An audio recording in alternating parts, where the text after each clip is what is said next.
voir les nouveaux décors du téléjournal? Hein? Ah ben tiens, ça, c'est les 2 nouveaux animateurs que je viens d'engager. Hein? Vous savez, comme à la TV, tu vois juste le haut, tu vois jamais le bas. Je me suis dit, pourquoi pas des handicapés, câlisse? J'ai payé à moitié prix, puis on sauve ses costumes. Excellente idée. Bon, qu'est-ce qu'on a au point cette semaine? Lundi, interview de Paul Martin par les éditorialistes des grands journaux. Encore? Ça fait 4 fois cette semaine. Il a fait la fureur, le bowling, la messe dimanche passé. Tu trouves pas que ça commence à faire? Vous avez encore une fois raison, M. Bob, mais partiellement. L'idée derrière tout ça, d'ailleurs, fort simple, est la suivante.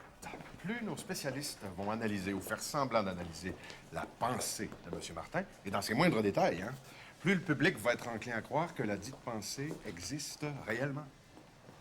À l'information, M. Bob, on est des créateurs, des vrais. Comme Dieu. À partir de rien, on fabrique du solide, du réel. Même à partir du vide le plus abyssal. Ah, c'est une crise de bonne idée. Qu'est-ce qu'on a d'autre? Mardi, portrait de Jean Charest, l'homme. Il va nous parler de son sushi de barbotte. Des sushis à barbotte. En parlant de Charest, là, avant les élections, il y avait des reportages tous les jours sur les urgences. Puis là, vous en parlez plus. C'est-tu réglé, ça? Vous voulez rire, M. Bob. Les reportages sur les problèmes des urgences en milieu hospitalier, c'était pour amuser le bon peuple avant les élections, justement. Maintenant que nos hommes ont repris le pouvoir, la consigne, c'est de plus en dire un mot. Si on n'en parle pas, c'est que ça n'existe pas. Hein? On continue? Mercredi, reportage sur la prestation de plumes à la Fête du Canada. Ouais, ça leur a pas pris trop longtemps pour me remplacer. Jeudi, Stéphane Dion à l'action. On veut changer son image, montrer que c'est un homme près des gens. Maintenant que vous avez de l'ouvrage à faire. On lui a organisé une épluchette de blé d'Inde avec des Ougandais réfugiés à Ottawa. Le Zouganda, c'est en Afrique, ça? Pas vrai, ça. Ben, regardez. Non, les Ougandais, ils restent dans le Zouganda, câlisse. Et enfin, vendredi, grand reportage sur les jeux gays.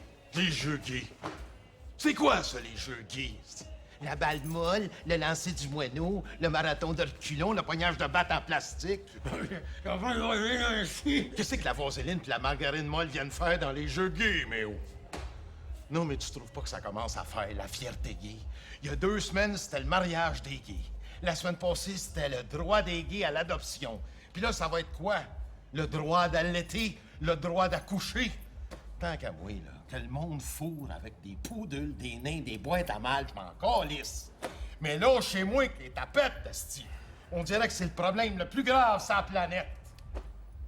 Mais, M. Bob, pendant qu'on parle de ça, on a beau jeu, si vous me passez l'expression, de laisser dans l'ombre des sujets comme les scandales à répétition autour de M. Gagliano, les magouilles de la mafia, le monopole des compagnies de pétrole américaines en Afghanistan. Je me permets de vous le répéter, M. Bob. Si on n'en parle pas, c'est que ça n'existe pas. C'est ça, le pouvoir des médias.